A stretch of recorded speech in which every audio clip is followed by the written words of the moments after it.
Hello Cancer, Sun, Moon, Rising, and Venus Signs. Kamusta kayo? Sana po yung nasa mabuti kayong kalagayan. Welcome back po sa Star Tarot. Kung bago kayo rito, welcome din kayo. Thank you sa inyong support. I truly appreciate it. God bless you all. Paunang mensahe ni Cancer ay the full energy. Meron din tayong King of Cups.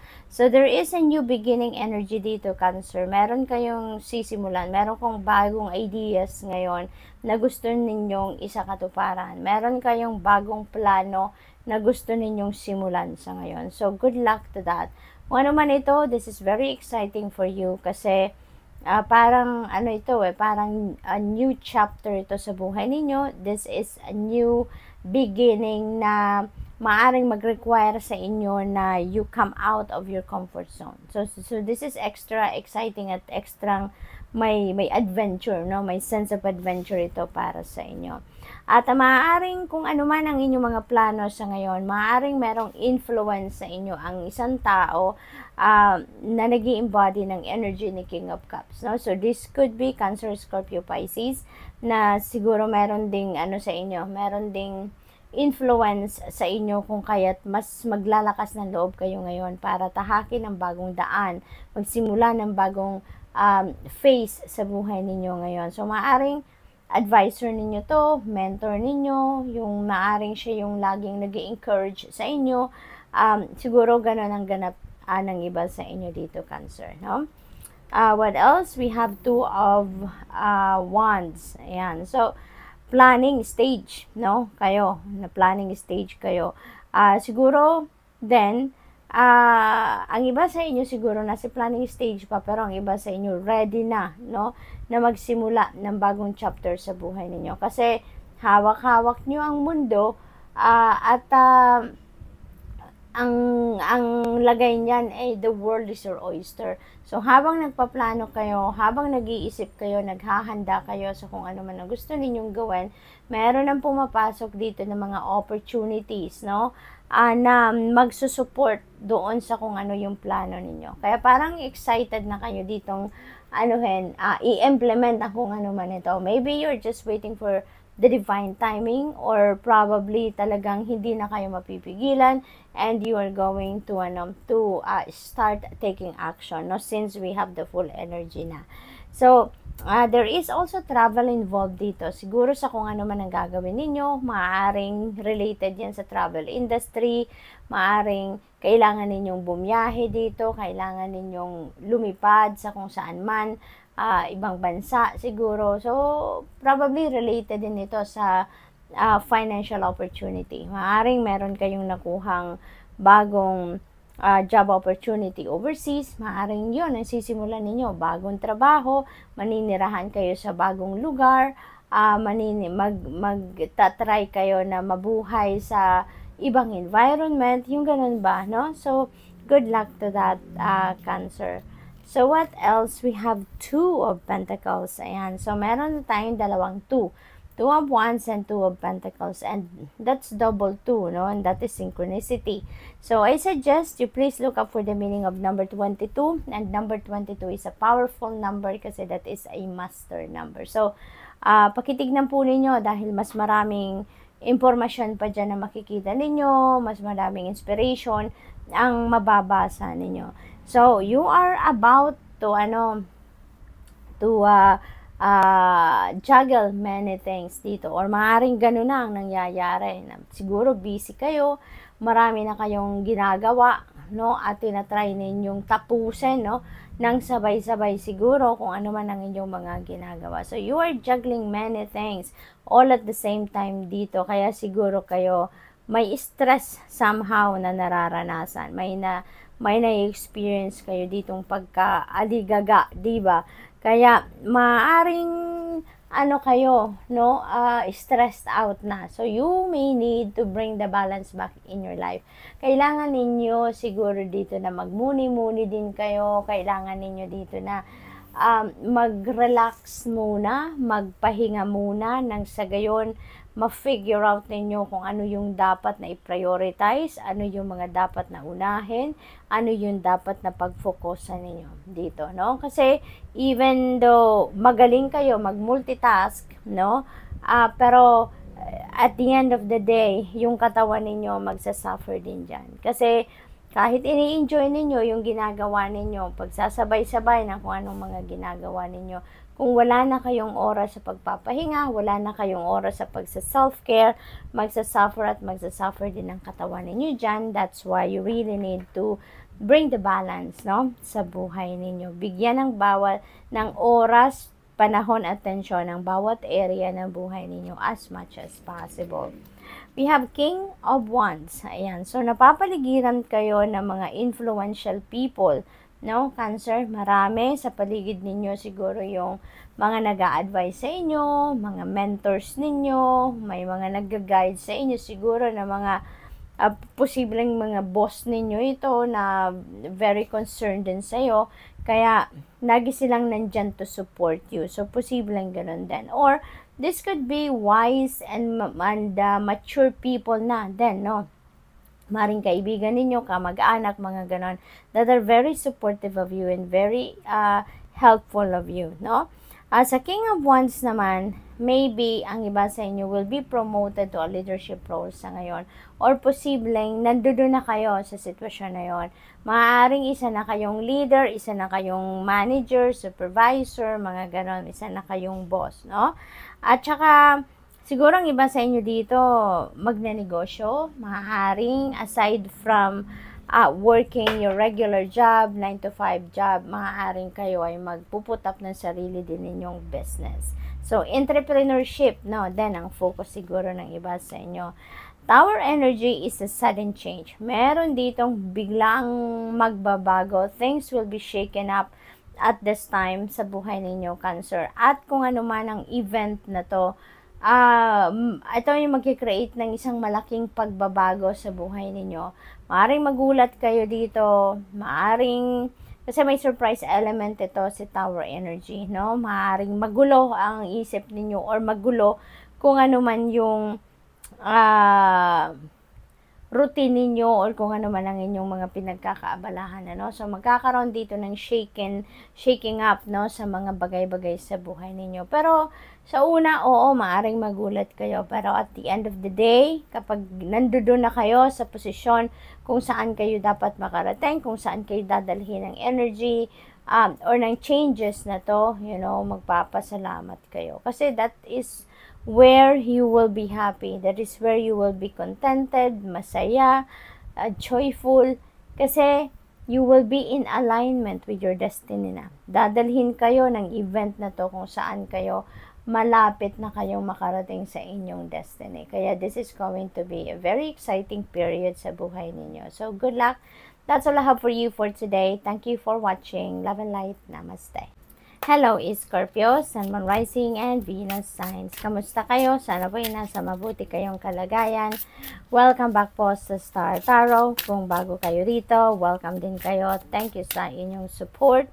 I truly appreciate it. God bless you all. Paunang mensahe ni Scorpio ay King of Pentacles.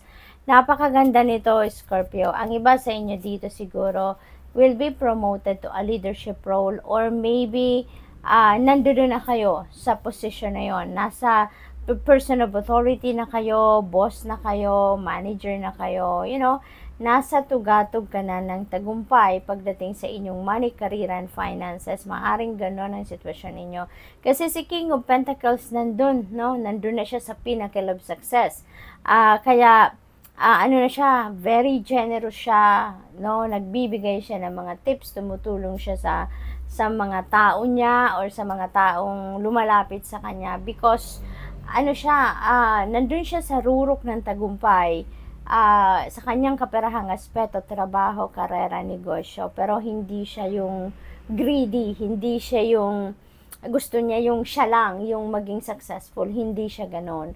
So, very open-handed siya. Nag-share siya ng kung ano man ang kanyang blessings. Kaya mas lalo siyang binibless.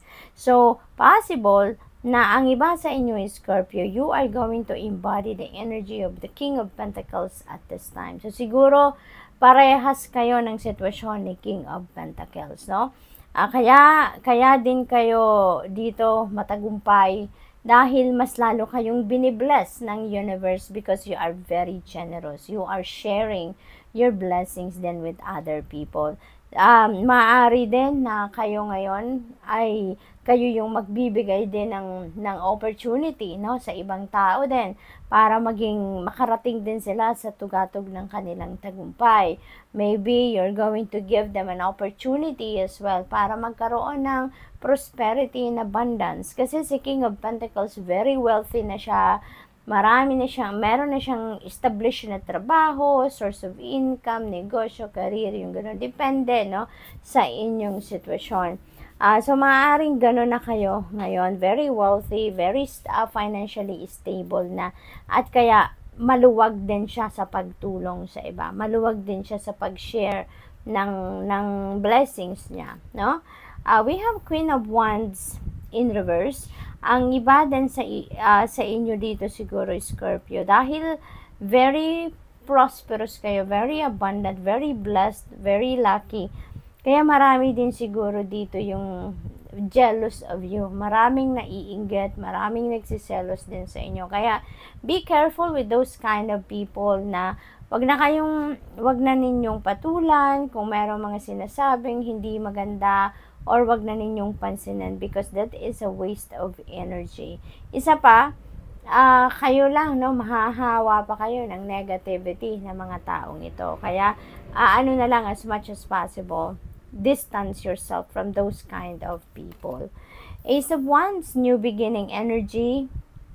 Marami pa kayong mga bagong gagawin dito, Scorpio. This is you going to start something new, no? Marami pang mga opportunity ang maaring dumating sa inyo na magbibigay din ng opportunity para sa inyo, para makapagsimula kayo ng bagong chapter sa buhay ninyo in terms of trabaho, karera, negosyo, or kahit ano pa man na magagamit ninyo yung creativity ninyo, magagamit ninyo yung skills, yung gift, yung talents ninyo sa bagay na yan. So, you're going to create a beautiful change dito sa buhay ninyo by starting something different, something new sa buhay ninyo, no? This is a new path, no, na lalakaran din ninyo. Good news coming your way, at maaring yung mga balitang ito related dyan, no, sa kung ano man ang mga bagong oportunidad pang kaperahan. Queen of Cups in reverse. Ayan, so ang iba siguro sa inyo dito is parang parang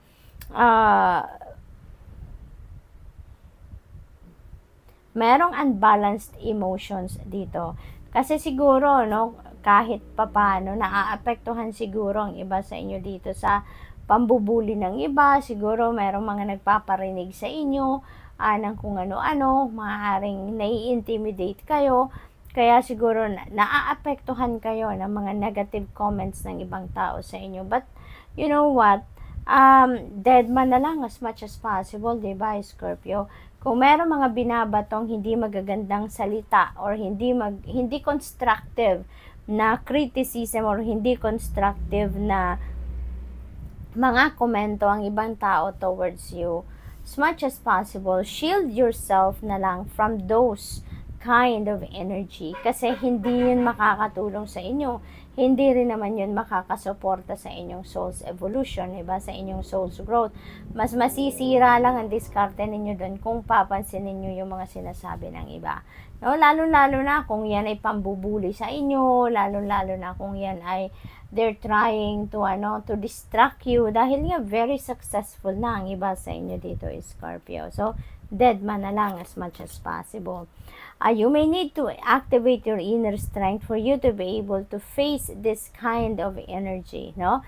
Kasi siguro, you're very compassionate, you're very soft-hearted, kind-hearted, kaya mabilis you're very vulnerable din siguro, kaya mabilis kayong naaapektuhan sa mga komento ng ibang tao, lalo-lalo na kung ito ay yung mga paninira, yung mga chismis, yung mga ganon. So, tatagan ninyo ang inyong loob, no? Tatagan ninyo ang inyong loob, tibayan ninyo ang inyong loob dito, at as much as possible, wag na ninyong pansinin ang mga sinasabi or komento ng iba.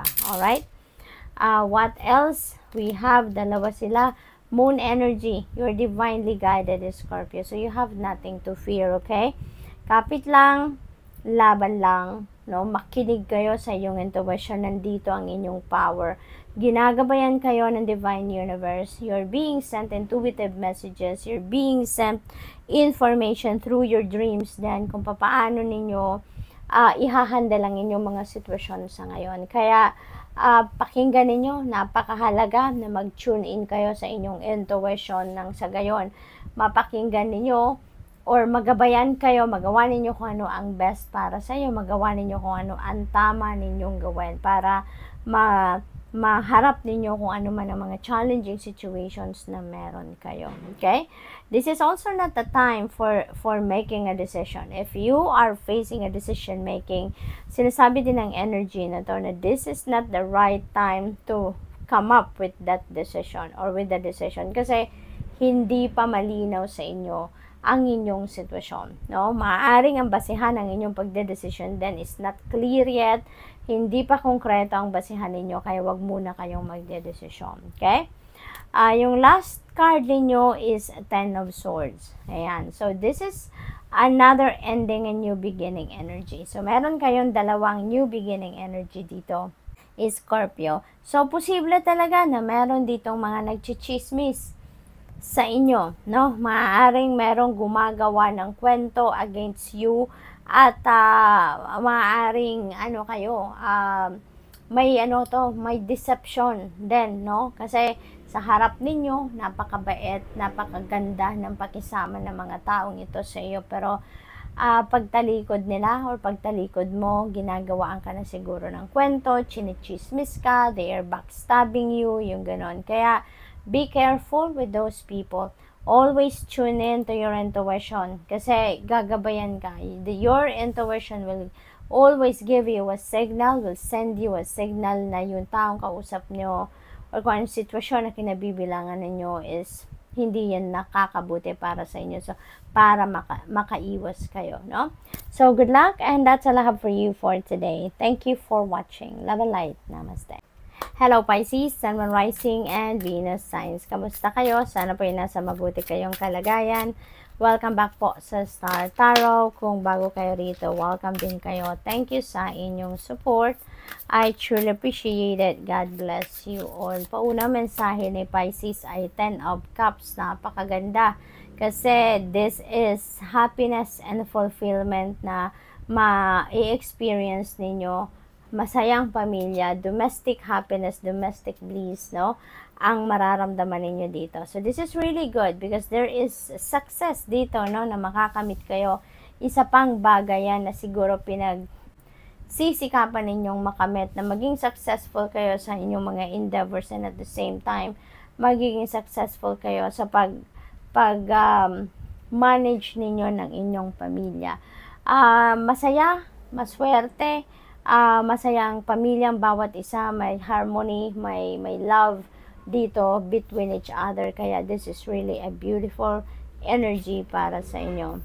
The Magician in reverse, maaring ang iba sa inyo din dito, merong desisyon na kailangan gawin pero hindi kayo nakakapag-desisyon pa, hindi kayo sigurado pa sa kung ano magiging desisyon ninyo dito. So maybe you are still thinking, maybe pinagninilayan pa ninyo ito, pinag-iisipan nyo pa, no? And that's good kasi hindi naman maganda yung basta-basta kayong papasok sa isang sitwasyon, hindi rin ninyo pinag-isipan mabuti.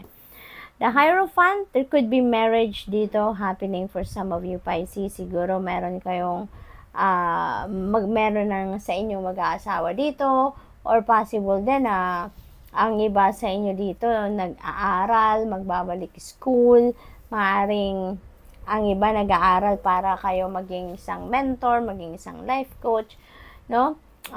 Possible din na ang iba sa inyo dito siguro you're a teacher, no? Siguro you're a teacher, you're a counselor, at maaring ang iba din sa inyo kayo yung nag-share, no? ng inyong wisdom, ng inyong knowledge, ng inyong life experiences. So, possible na ganun din ang ganap dito for some of you. We have Wheel of Fortune. Ayan. So, napakaswerte ninyo sa ngayon. Talagang magbabago ang inyong sitwasyon for the better. Kung meron mga imperfections ngayon sa buhay ninyo, maaaring yan ay magbago talaga because the wheel of fortune is in your side. Yung good fortune and good luck ay nandito, nababalot kayo nito. Kaya, this is going to bring forth success sa inyo. This is going to bring forth positive changes sa buhay ninyo, no? And it could be in any area of life, no? Depende sa inyong sitwasyon, maaaring sa iba't ibang area ng buhay ninyo, siswertehin kayo, iikot yung wheel ninyo, no? At kung nasa rock bottom kayo, iikot yan at dadalhin kayo nito sa tagumpay, sa saya, magiging joyful and happy kayo, yung ganon. Posible din na ang iba sa inyo dito is going to